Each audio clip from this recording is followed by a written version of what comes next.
बिस्मिल्लाहिर्रहमानिर्रहीम। दोस्तों,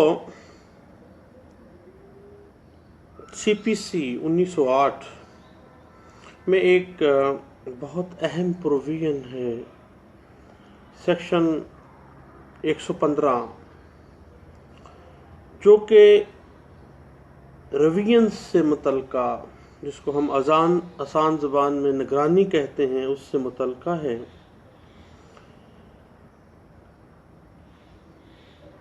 बुनियादी तौर पे it is a principle of natural justice that where errors of jurisdiction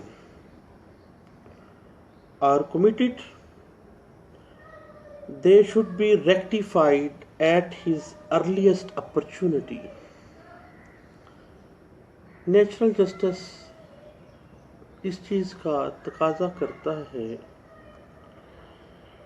कि जब इख्तियार समात के हवाले से कोर्ट ऑफ लॉ कोई गलती कर लेती है तो उसको जितनी जल्दी हो सके उस गलती को ठीक कर लिया जाना चाहिए। और सेक्शन 115 CPC रिवीजन एक एक्सेप्शनल और एक नेसेसरी पावर जो है, इस लकूना को, इस मकसद को हासिल करने के लिए स्टैचू के अंदर रखी गई है। रिवीजन के लफ्ज़ी मानी क्या है? रिवीजन निगरानी जिसको कहा जाता है, ब्लैक लॉ डिक्शनरी उसकी डेफिनेशन कुछ इस तरह से करती है कि ए री एग्जामिनेशन और careful reading over for correction or improvement। और 2007 CLC पेज 384 कुछ प्रिंसिपल्स ड्रा किए गए रिवीजन के हवाला से, और इस साइटेशन के अंदर वाज़ेह किया गया, revision is a supervisory jurisdiction primarily intended for correcting errors made by subordinate courts in exercise of their jurisdiction। ये तमाम प्रिंसिपल्स इस बेहतरीन अथॉरिटी के अंदर रिवीजन के हवाले से वाज़ेह किए गए हैं। अब मामला ये है, रिवीजन प्रोसीडिंग में be instituted either by application of aggrieved person और aggrieved party, number 2 suo motu by the court. दो इसके मूड्स हैं इंस्टीट्यूशन ऑफ रिवीजन जुरिस्डिक्शन के, रिवीजन प्रोसीडिंग्स के हवाले से दो कानून तरीक़ाकार वाज़ेह कर रहा है। उसके बाद कौन कौन सी अथॉरिटीज रिवीजन कर सकती हैं? एडिशनल डिस्ट्रिक्ट कोर्ट, उसके बाद डिस्ट्रिक्ट कोर्ट कर सकती है, और उसके बाद हाई कोर्ट कर सकती है। बुनियादी तौर पर सेक्शन 115 CPC जो है वो exclusively power of revision of the high court determine कर रही है, लेकिन रिवीजन में जाने के लिए कुछ कंडीशंस हैं। पहली कंडीशन नंबर 1 ये है, the impugned order must be a case decided, ऐसा केस जो डिसाइड किया जा चुका है। और नंबर 2, case decided by the subordinate court, अदालत मातहत जो है जहां आप रिवीजन लेके जा रहे हैं, उस अदालत की मातहत अदालत ने वो केस डिसाइड किया हो। तीसरा जो कंडीशन दे रहा है स्टैचू वो ये है कि रिवीजन सिर्फ उस सूरत में कंपिटेंट होगी if no appeal lies to the court against the decision. Appeal lie नहीं कर रही, हम रिवीजन में चले जाते हैं।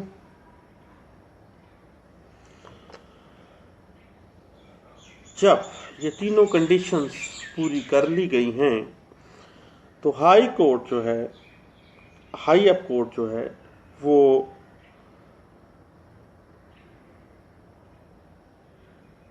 तीन चीजों को देखेगी।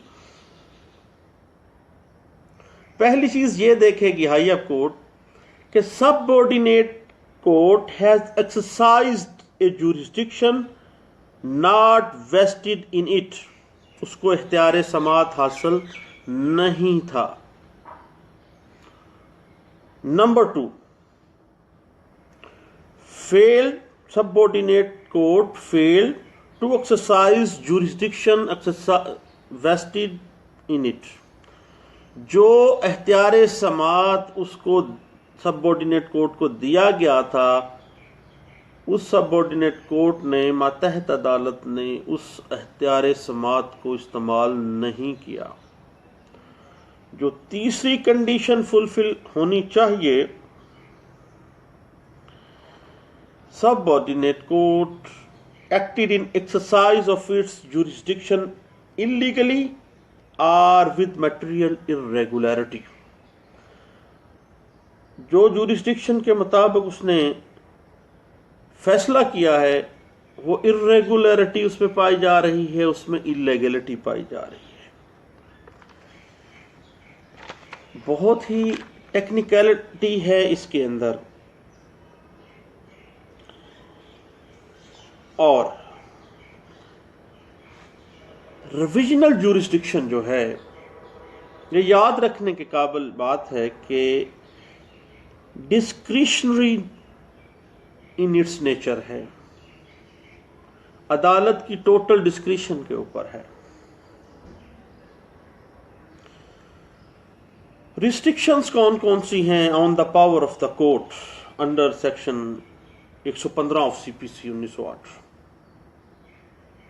कौन कौन सी पाबंदियां हैं उस अदालत के ऊपर भी जो हाई अप अदालत है और वो रिवीजन करने जा रही है? नंबर 1 ये है कि re examination and reappraisal of evidence is not permissible in revisional jurisdiction. निगरानी करने वाली अदालत जो है वो री एग्जामिनेशन और रिप्राइजल ऑफ एविडेंस जो है उसको दोबारा सारा ये सिलसिलाकार शुरू नहीं कर सकती है। दूसरा ये है कि high court in revisional jurisdiction can not upset concurrent finding of the facts bye means of re examination of evidence. यानी उन फैक्ट्स को नहीं छेड़ा जाएगा, री एग्जामिनेशन ऑफ एविडेंस को नहीं छेड़ा जाएगा इसमें। तीसरी बात काबिल गौर है कि it is a well settled principle of law that in case the trial court has exercised jurisdiction which is upheld by the first appellate court, then High Court seldom interfere under section 115 CPC unless and until the discretion has been exercised arbitrarily।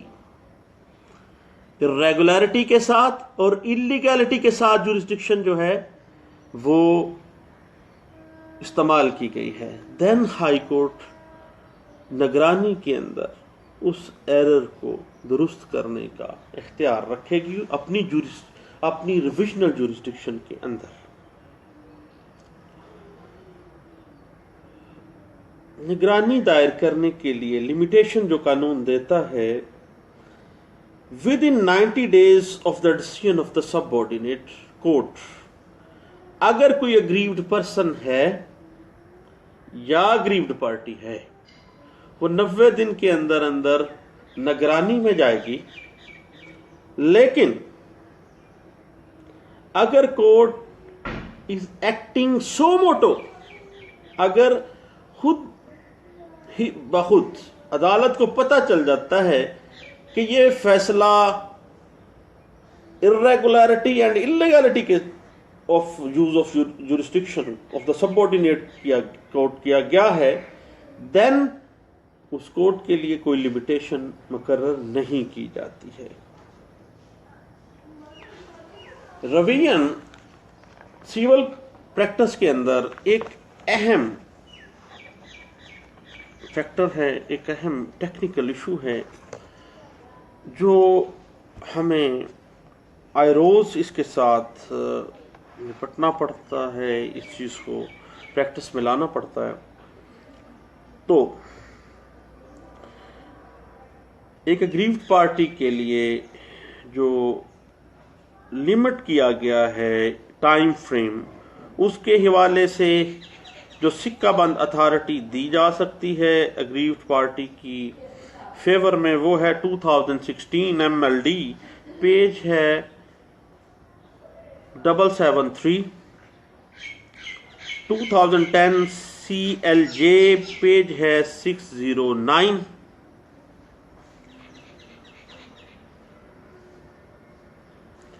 और 2016 YLR page 74 है, note 101 है। इसमें इस authority के अंदर तमाम revisional jurisdiction जो है हाई कोर्ट की, उसका खुलासा बयान किया गया है कि new case should not be set up at revisional stage. नया केस सेटअप नहीं हो जाएगा। दो चीजें हैं, irregularity and illegality in the exercise of jurisdictional power of the subordinate court. निगरानी दायर करते वक्त जो सबसे अहम चीज है वो है कि तमाम एग्जिबिट शुदा दस्तावेजात और तमाम एग्जिबिट पे आए हुए, सफ़ा मिसल पे आए हुए रिकॉर्ड को निगरानी दायर करते वक्त लाफ कर देना चाहिए। ये गलती बिल्कुल नहीं करनी चाहिए कि वो डॉक्यूमेंट्स के बगैर जो एग्जिबिट हुए हैं हम निगरानी दायर कर दें। ये एक प्रैक्टिकल जो अप्रोच है उसके कुछ प्रिंसिपल्स ड्रॉ किए गए 2016 YLR पेज 279 में, और उसके बाद 2016 PLD सुप्रीम कोर्ट पेज 712। इसमें बहुत सी पिछली निगरानी से रिलेटेड बहुत सी पिछली जो फैसलाजात, कुछ प्रिंसिपल्स जो ड्रॉ किए गए थे पहले, उनको रिपील भी किया गया और ये कह दिया गया कि पैरवी निगरानी ना करने की सूरत में निगरानी अदम हाजिरी पर भी खारिज की जा सकती है।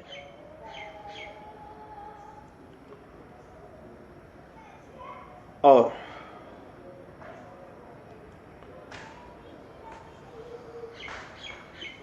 टू 2015 MLD 365 पेज है। ये कहता है कि reprisal of the evidence by high court in its revisional jurisdiction is not permissible under the law. Re-examination and reprisal of evidence is not allowed in divisional jurisdiction of any higher court. ये वाज़े कर दिया गया है।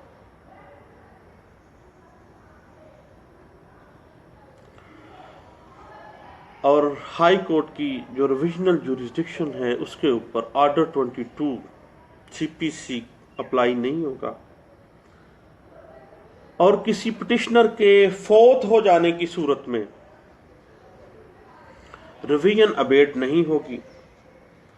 ये बात discuss की गई 2015 एमएलडी, पेज है 1169।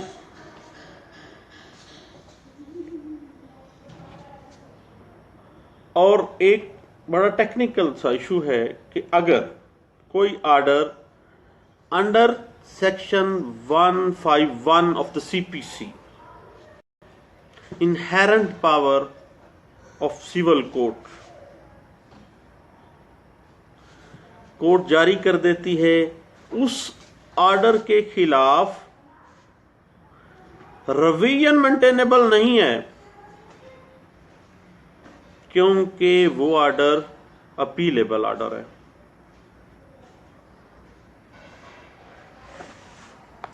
और एक आम गलती है जो निगरानी दायर करते वक्त हम करते हैं, जो डिस्कस की गई 2014 YLR पेज 569 में। इस अथॉरिटी में ये कहा गया प्रैक्टिकल अप्रोच के साथ, practical approach of revisional jurisdiction of the courts इसमें डिस्कस की गई, और इसमें कहा गया कि निगरानी दायर करते वक्त जो प्लेड है, जो रिटर्न स्टेटमेंट बाद में आई है, उनकी मुसद्दका नकूल और बयान हल्फी ये साथ लफ करना लाजम है, अदरवाइज रिवीजन मेंटेनेबल नहीं है।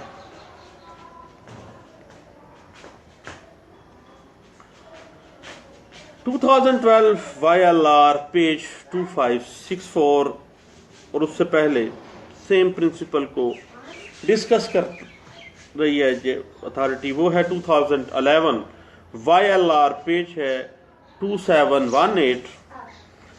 ये कहते हैं कि डिफेंडेंट के फौत होने के बाद शरई वारसान जो हैं उसके, उनको अगर पार्टी ना रखा गया है तो देन रिवीजन काबिल रवान नहीं है, मेंटेनेबल नहीं है।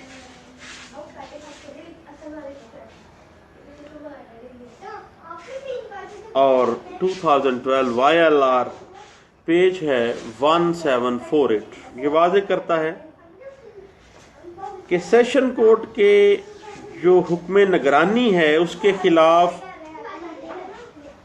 हाई कोर्ट में निगरानी में जाना गलत मामला है, और कोर्ट ऑफ सेशन के हुक्म निगरानी के खिलाफ हाई कोर्ट में निगरानी मेंटेनेबल नहीं है, बल्कि उस हुक्म निगरानी के खिलाफ आपको writ petition under article 199 constitution of Pakistan 1973 के तहत जाना होगा। उसके बाद एक और टेक्निकल इशू डिस्कस किया गया 2011 PLJ लाहौर हाई कोर्ट का फैसला है, और पेज है 745। इसमें वाज़े किया गया कि रेंट के मामलात जो हैं, जो प्योरली रेंट जो ऑर्डिनेंस है पंजाब रेंट ऑर्डिनेंस 2009 वाला, उसके अंदर जो मामलात आते हैं उनके खिलाफ सिविल निगरानी मेंटेनेबल नहीं होगी, ये लाहौर हाई कोर्ट ने कहा। अगर हम तरमीम देते हैं, प्लीडिंग में तरमीम के लिए कोई एप्लीकेशन, तो उसके आर्डर के खिलाफ रिवीजन लाई करती है, ये बात वाज़े की गई। और अमेंडमेंट ऑफ प्लीडिंग, इसके आर्डर के खिलाफ रिवीजन का मेंटेनेबल होना और इससे रिलेटेड जो प्रिंसिपल्स हैं वो ड्रा किए गए 2007 SCMR, पेज है 1682, और 1992 CLC पेज है 196। और एक बड़ी शानदार छोटी सी बात है जो डिस्कस की गई और इससे रिलेटेड, इसमें प्रिंसिपल्स बहुत ज़्यादा ड्रॉ किए गए इस छोटी सी साइटेशन के अंदर। पढ़ने के काबिल है जी ये साइटेशन। वो है 2006 SCMR 21 पेज है। इसमें जो बुनियादी बात कही गई कि जो दरखास्त हुक्म इम्तनाई आर्जी है उसके खारिज होने के हुक्म के खिलाफ आपने एप्लीकेशन दी, हुक्म इम्तनाई आर्जी की, वो हो गई खारिज, देन उस हुक्म के खिलाफ रवियन मेंटेनेबल होगी और इसके तमाम प्रिंसिपल्स इस अथॉरिटी में वज़े किए गए हैं।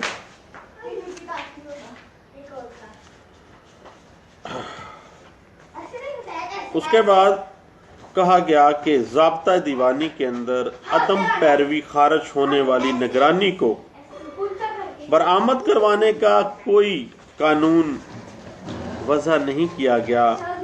ये बात डिस्कस की गई 2004 SCMR पेज 615 में। और अगर ऑर्डर किया जाता है under section 35A special cast के हवाले से, special cost under section 35A CPC appealable order है, लेकिन इसके खिलाफ निगरानी भी लाई करती है अगर इसमें कोर्ट ने अपनी जूरिस्डिक्शन को इल्लीगैलिटी और इर्रेगुलरिटी के साथ इस्तेमाल किया है। इस हवाले से कुछ अच्छी साइटेशंस हैं, वो नोट फरमा लें। वो है 2003 CLC पेज है 1428 और 1993 PLD लाहौर हाई कोर्ट का फैसला है, पेज है 774। उसके बाद जो एडिशनल एविडेंस है उसकी दरखास्त मंजूर होने के खिलाफ रवियन मेंटेनेबल होगी। ये बात डिस्कस की गई 2003 YLR पेज है 1814 जी। और फ्रीकैन की रजामंदी से शरायत राजीनामा के बिल्कुल ऐन मुताबिक जो निगरानी है उसको वापस भी लिया जा सकता है। ये बात डिस्कस की गई और इससे रिलेटेड कुछ प्रिंसिपल्स ड्रॉ किए गए। 2003 PMLD पेज है 449। और अगर अदालत इशू फ्रेम करने से इनकार कर दे दैन निगरानी लाई करेगी। ये बात डिस्कस की गई 2001 YLR पेज 231 में। और फ्री के मुकदमा बढ़ाने की जो दरख्वास्त है 110 की जो दरख्वास्त है उसके खिलाफ निगरानी मेंटेनेबल है। ये बात 1997 PLD Lahore high court page है 93।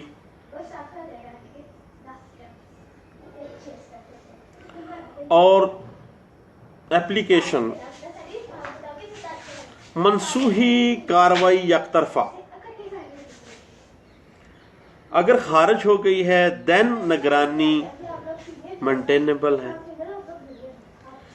ये बात 1994 SCMR पेज है 1888।